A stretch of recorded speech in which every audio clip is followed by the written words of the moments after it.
कल मैंने एक आर्टिकल पढ़ी थी। वो आर्टिकल रिलेटेड थी थ्री लैंग्वेज फार्मूला बेसिस पे। उसके अकॉर्डिंग था ये कि जब ये शायद कॉन्स्टिट्यूशन बनाया गया था तो उसमें कुछ 2 लैंग्वेज और 3 लैंग्वेज कुछ नेसेसिटी डालनी चाहिए थी हमारे ऑफिशियल्स मेंबर्स ने, कमेटी के जो भी बना रहे थे। लेकिन उन्होंने मतलब अगर हम आपको इंडिया को यूनाइट करना है तो नॉर्थ से लेके साउथ में जितनी भी डिफरेंशिएबल लैंग्वेज है उसमें 2 कैटेगरी मेनली जो डिवाइड हो रखी है पॉपुलेशन हमारी। नॉर्थ में आप मेनली पाओगे और मतलब नॉर्थ साइड में आप मोस्टली पाओगे Hindi is most famous language और पॉपुलर।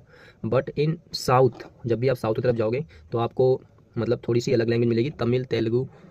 तो उस समय इंडिया को यूनाइट और यूनियन रखने के लिए एक 3 लैंग्वेज फार्मूला किसी कमेटी द्वारा सजेस्ट किया गया था। मैं डिटेल में नहीं जा रहा हूँ, मेरा फर्स्ट वीडियो है, देखते हैं कैसा बनता है। तो उस समय एक बोल दो चीटिंग करी, चालाकी करी हमारे गवर्नमेंट ने या फिर कुछ भी करी। हमारे सब्जेक्ट में हिंदी, इंग्लिश तो ये लैंग्वेज डाल दिया। English is necessary language for international language है, हमें सीखना ही पड़ेगा, ठीक है, जॉब के लिए चाहे किसी भी चीज़ के लिए, ठीक है। अगर बाहर निकलना है तो, नहीं निकलना फिर भी ज़रूरत है, जानते हो आप इंडियंस, ठीक है। अच्छा ठीक है, उसके बाद हिंदी, इंग्लिश। तो एक सब ने और सबके स्कूल में संस्कृत आ गई।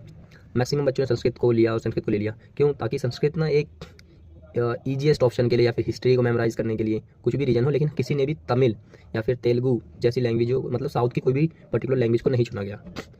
अब बात यह है कि जो साउथ के पीपल थे उनके पास भी सेम ऑप्शन था 3 लैंग्वेज का।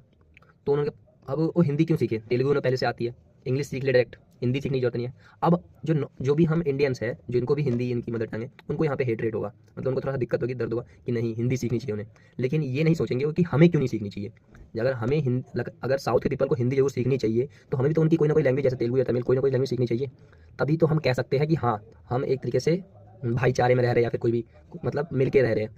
अगर यूनाइट करना है इंडिया को तो ये 3 लैंग्वेज पॉलिसी सही है, नहीं है, मतलब सही है तभी जब तक हमें जो हिंदी पीपल्स है, जो हिंदी स्पीकिंग पर्सनल्स है या फिर पूरे पर्सनस हैं, उनको भी एक ना एक साउथ इंडियन लैंग्वेज सीखनी चाहिए और प्रीफ्रेंस देनी चाहिए।